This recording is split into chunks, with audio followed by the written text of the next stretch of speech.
there an actual chat window? That is the chat window. Yeah, I know. I don't see where I can actually. Oh, I guess if anybody actually joins,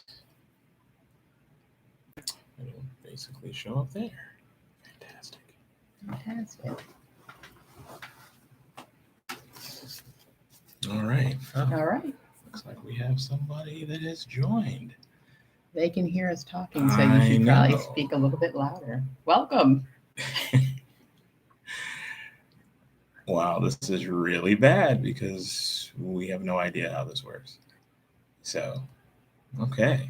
We're going to see if there's anyone else that joins. Um, let's give us a couple of seconds. Thanks for joining.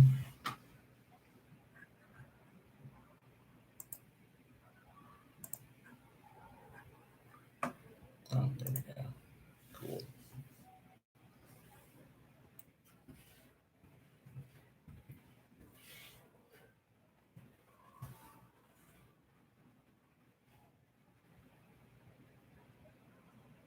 All right. This is the quietest live ever. It is. We're just going to take a few minutes and see if anybody else joins us before we get started. We definitely don't expect a lot of people. It's our first live stream, so should be, I don't know, boring. It won't be boring.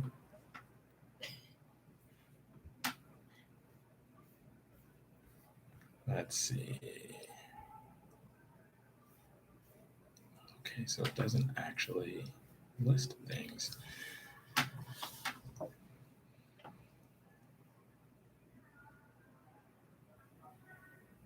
All right, so I think we should probably just go ahead and get started because this is going to turn into a video anyway. That's right. So first off, we are in Miami, Florida, on vacation after 17 months. Super excited to be on vacation. Yeah, it's a very good thing. Our daughter is talking in the background.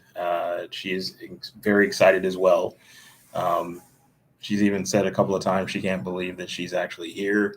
I think she likes traveling even more than we do. Awesome. So we're going to tell people where we're going?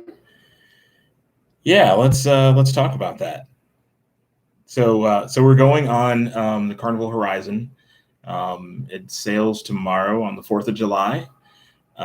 It is the first Carnival Cruise from the state of Florida. Yep. The Carnival Vista, I believe, left from Galveston, Texas yesterday. Today, that's right, on July 3rd. And we're going to be the first Carnival Cruise out of Florida. And things are definitely different, but a lot of things are apparently going to be kind of the same. So I'm definitely interested to see how things actually turn out, what changes have been made, what things are like we always expect on a cruise. So definitely looking forward to seeing what's going on. Yeah, definitely. So, we are cruisers. We've been on a lot of cruises. So a lot of times when we tell people or family members that, we're going on a cruise, the first thing they ask is, where are you going? And for us, especially in the Caribbean, because we've been on so many, we've been to basically all the ports that are available. There's actually probably a couple that we haven't been to. But on this particular cruise, we are going to go to Amber Cove in the Dominican Republic. Carnival has I guess a little. Actually, what do you call that? It's a semi-private cruise port area. So they developed the area right there at the port. It's got a shopping area, some little restaurants, bars, really nice pool area, several different types of cabanas. They've got overwater cabanas there. There's a zip line. So lots of fun things to do right there at the port.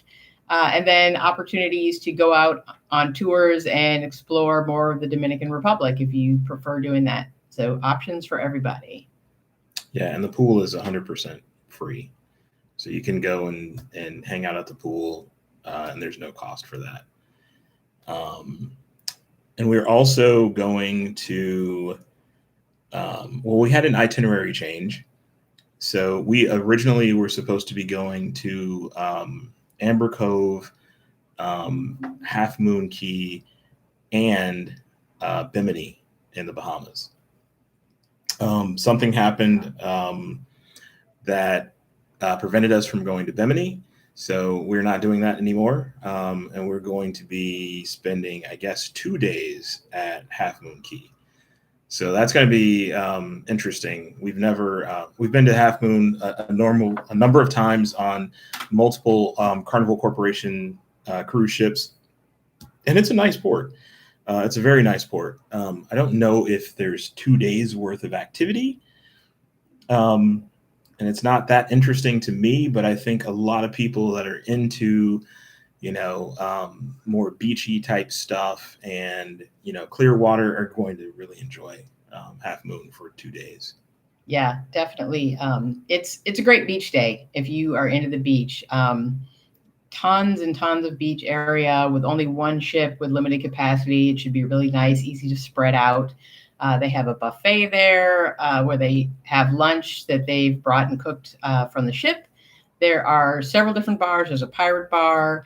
There's a tiki bar. Then there are also private cabanas, 2-story private villas. And then there's also the private Oasis cabana, which there's a group that has actually booked that this time, which is really nice. You get the whole cabana to yourself. You can fit up to about 25 people. You'll have all your food right there. You'll have your own bar and bartender.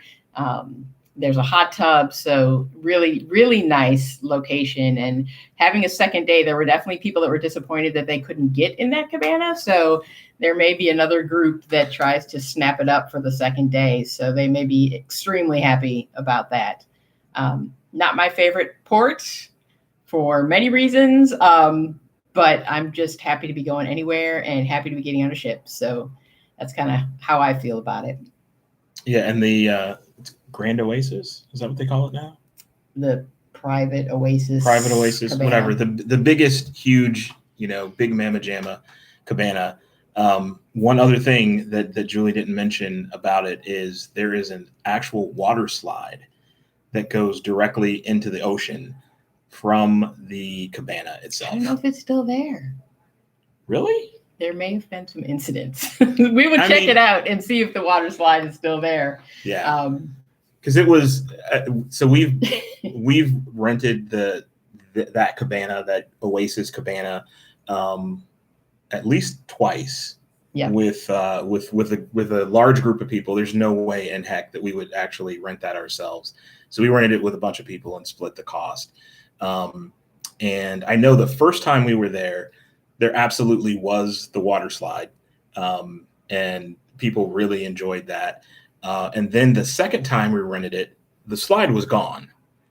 And I'm pretty sure that the slide has come back after that time, but yeah, we'll have to. Now we have something to investigate. We'll have to look and see if the frickin' slide is still there. But yeah, so that's pretty cool.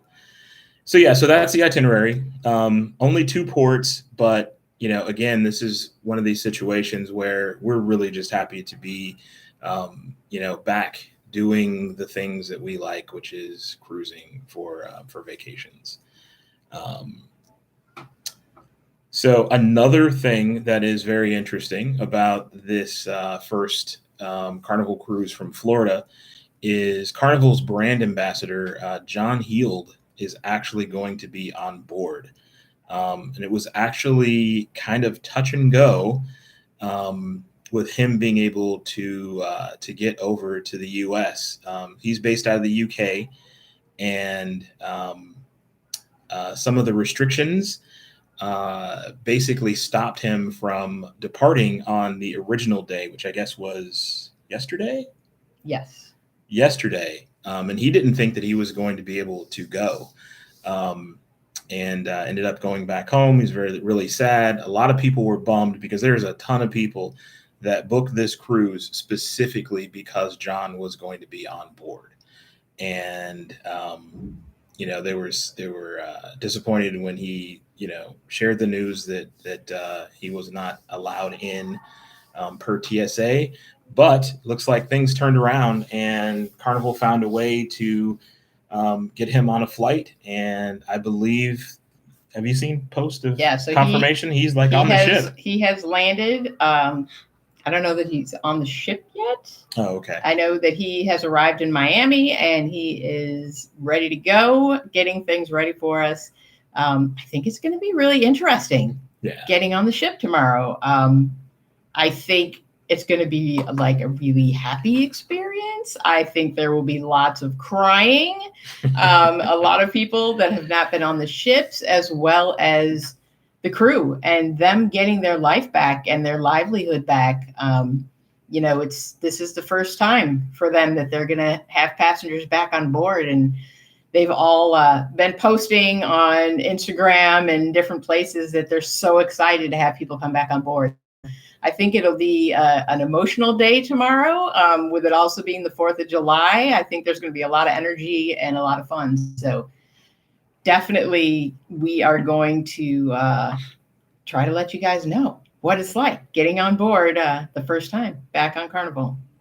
Yeah, I have a plan to take some video. It's a new device that I've gotten, and I'm going to do my best. But hopefully I'll be able to get something there. And who knows, maybe we'll try to actually go live mobile again tomorrow, but we'll see. And we'll definitely let you guys know. Yeah, and if there's anything that you want us to check out or anything you're interested in, if you're going to be going on Carnival sometime soon and you'd like to know kind of what the new protocols are like, what it's like getting back on a ship, what it's like at the Port of Miami, definitely let us know in the comments, and we will try and search out the answers and let you know what it's like firsthand. Yeah, and even if it's just, cruising questions in general, we have a lot of experience. We're platinum on Carnival, platinum on Norwegian. General cruise questions are 100% cool as well. And we'd be happy to answer them, even if Julie thinks that I'm crazy for saying all of that. That's cool. All right. So what else do we have about the Carnival Horizon? So one thing that's really cool is before the shutdown, Carnival actually partnered with Culture City. And the last time we were on a cruise, we started seeing some little hints of what had been going on. For example, when you board and head onto the Lido, on the Lido big screen, there was a message that said, this area may cause sensory overload. There are lights and loud music and lots of people, so just be aware if you have sensory issues. So they have gone even further than that. So they've spent time during the shutdown getting everybody on board. All of the officers, crew, every worker on the ship has been trained by Culture City to be able to assist people with autism, cognitive disabilities, any sort of sensory issues that may need any assistance either during an emergency, having sensory overload, outbursts or meltdowns. They've all been trained on how to effectively work with those passengers and, make it the best experience that it can be. So parents, if you've been concerned about that, that is something that they are really taking very seriously. They also, with Culture City, have purchased their sensory bags. And so if you notify Carnival ahead of time that you have some sort of sensory need, they will allow you to borrow one of these sensory bags for the length of the cruise. And inside the bag, there are noise canceling headphones, different types of fidget toys. And then there's also a lanyard. And the lanyard simply identifies a person as someone who may need assistance because of sensory issues. And so if something happens and, you're having some sort of overload and you maybe just need to leave the dining area or leave the theater or, just find a quiet space, they'll know and they'll be able to help you because you have that lanyard. They also, for dining, they will have the maitre d'. You can contact the maitre d' either through guest services or go directly to the maitre d' and let them know if you have anything that could help your experience there. For example, if you'd rather be seated by a door or away from any of the busing areas, so it's a little bit quieter, away from small children, anything that would, bother you sensory wise, you can let the maitre d' know and they will try to accommodate you as best they can. Even if it's just, hey, we'd like to know where our table is so we know where we're going and we can get in and get seated. They will help with all of that. So, there's more. which is incredible. And yeah. Hello, Nikki. Hi, Nikki. Nikki. Thanks for joining. We appreciate that. We got a very nice phone call from a gentleman that went over all of these details with us for Bella. Super surprising. Yeah. So crazy. They also, from the very beginning, if you notify them, your boarding pass will be flagged. And so when you arrive at the pier, you can go to the accessibility line and they will meet you and escort you all the way through the security screening process, all the way onto the ship. So if that's something that would help your family, absolutely take advantage of that. We've used it before unknowingly. They just kind of were like, oh, it's Bella. Okay, come with us. We had no idea what was going on. The first time we were kind of like, what did we do? Are we in trouble? But they actually, they literally walk you through security, make sure everything goes smoothly there. They walk you to check in. They walked us all the way to guest services on board. It's pretty incredible. And now they're also offering that same service to get off the ship at ports of call. So if you need assistance getting to a water shuttle or just exiting the ship, you can let guest services know the night before the time that you'd like to go ahead and get off, and they will have someone meet you at your cabin and escort you off the ship. So definitely looking to see how some of these things work and find out a little more details. But I think they've really done a great job of, number one, with the training, what they're offering, and then actually providing that information to those who need it. So kudos to Carnival. Well done. Yeah, exactly. And it's probably a non-insignificant investment for them to do that because, like Julie said, the person that actually gave us a phone call to outline everything, he was not in any rush at all. So I don't think this guy had, a massive slate of people to contact in advance. So really good. Like Julie said, kudos to Carnival, big time. So, all right. So let's see. So there are some changes that are going to be a part of this cruising experience, things that are a little bit different than before cruising stopped. So a couple of things that we are aware of. I think one of the biggest things is there are set arrival times. Now, prior to the shutdown, there were arrival times, but it was mostly a suggestion, especially for people that have elite status. You could basically show up as early as you really wanted to. People would queue up outside, et cetera, et cetera. They absolutely are not allowing that now. If you show up prior to the start of your arrival time, they will send you away. You cannot even stand outside of the terminal and wait in line. They do not want anyone in those areas. We don't know exactly what is going to be going on, but the process is going to be completely different, and they are very, very serious about not having large groups of people together for obvious reasons. And if you're Diamond and Platinum and, you're used to just showing up whenever you want to show up, that's not happening. However, Diamond and Platinum did have the ability to check in and select their arrival time 2 days prior to the rest of the passengers. So the majority of Platinums and Diamonds that we've talked to. Also Sweet Guest. And Sweet Guest, yes. Were in the first couple of boarding groups. So it seems like there will be some priority, but you will have an assigned time. It just may be one of the earlier times. So that's kind of how they're handling that. Right. Also, masks are required during the check-in and evaluation process that happens prior to you getting on board the ship.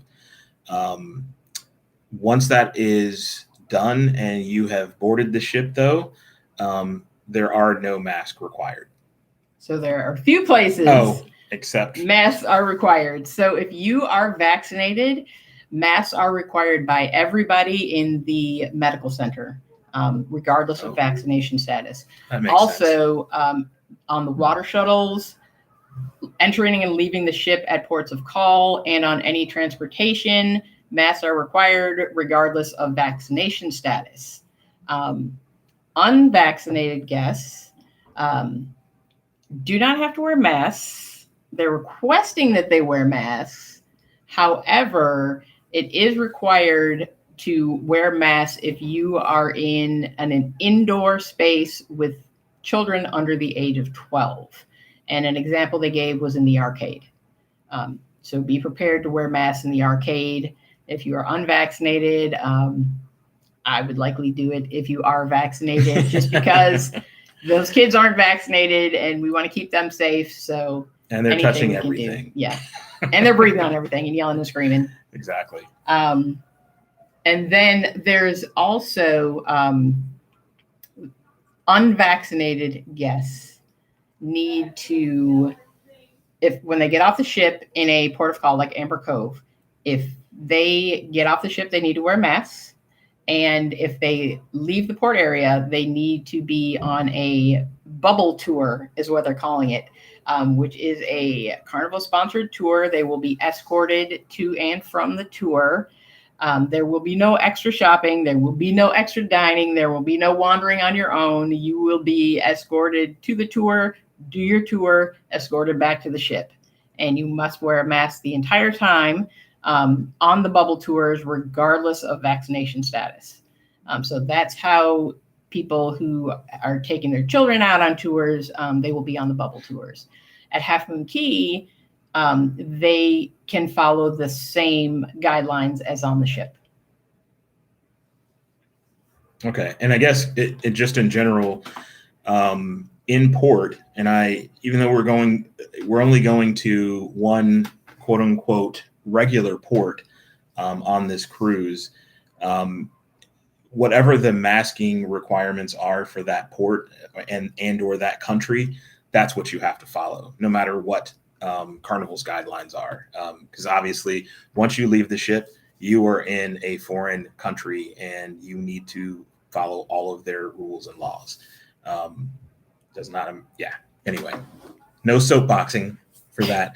I fully agree with it, though. Another huge change, and this is so good. Oh my gosh, it's fantastic. And that is the e-muster. You no longer have to go to a muster station. And for people like us that have been cruising for many, many years, we used to have to actually schlep our life vest with us to go to muster stations. We've been in muster stations where it literally felt like it was 5,000 degrees in the blazing hot sun, literally no protection at all, and packed in like sardines, right? You were just like, I don't know the woman in front of me like that, but sorry. Completely insane. So with eMuster, you are actually going to use the Carnival Hub app, and you're going to go through the muster drill process and training on your phone.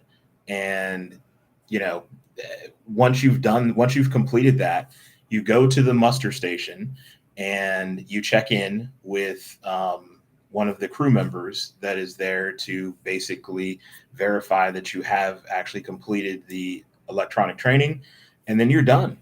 You can go and do whatever the heck you want from that point.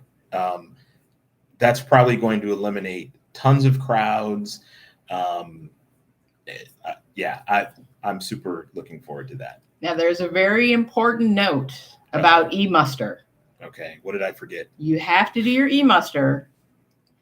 And if you have not done your e-muster, your Sail and Sign card will not allow you to purchase drinks beyond 2 drinks.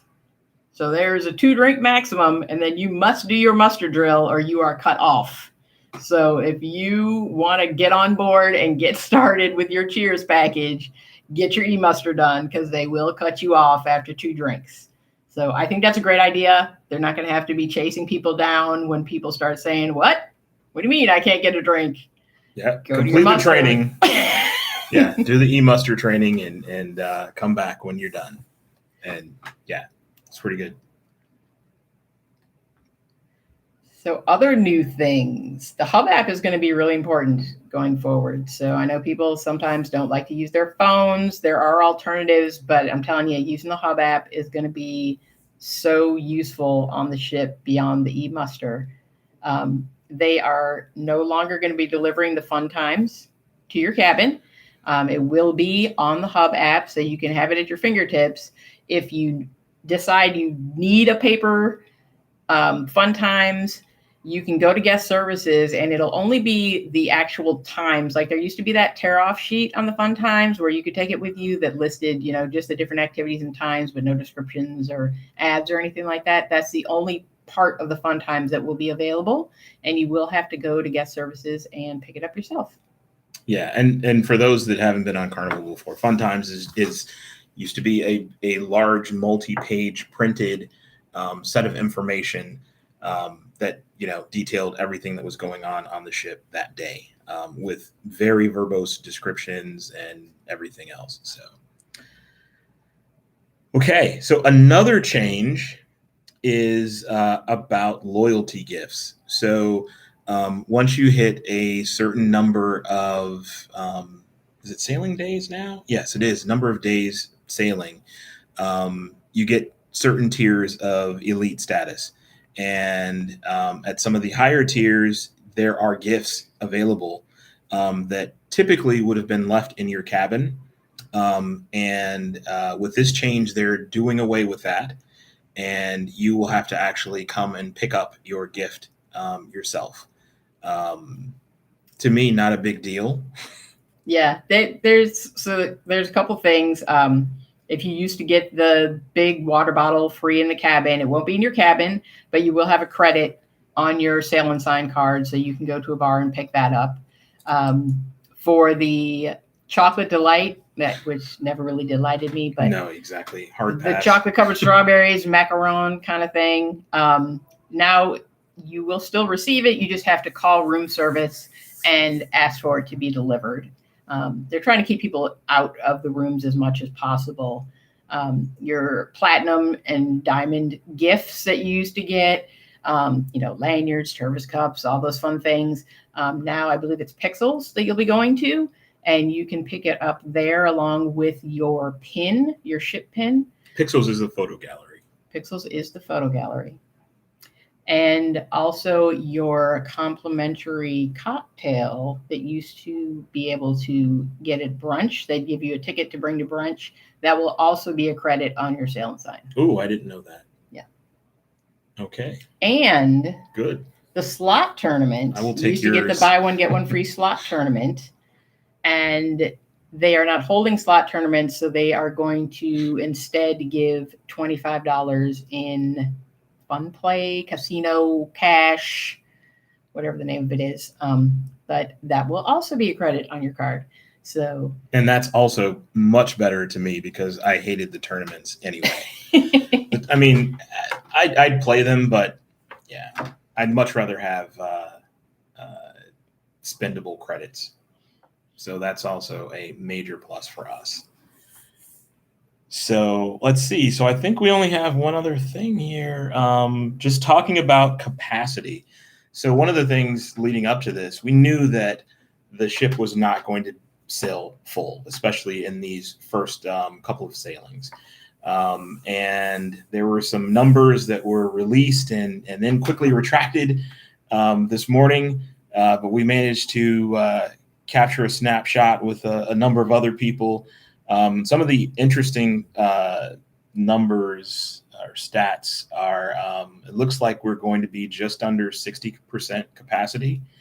So that's still 2,800 guests on a ship that can hold approximately 5,000 individuals. And another interesting stat is 743 of the 2,800, approximately 2,800 guests on board. This is going to be their very first Carnival cruise. So that's a heck of a way to restart. Yeah. It's crazy. Yeah. And of those guests, 95% or more will be vaccinated.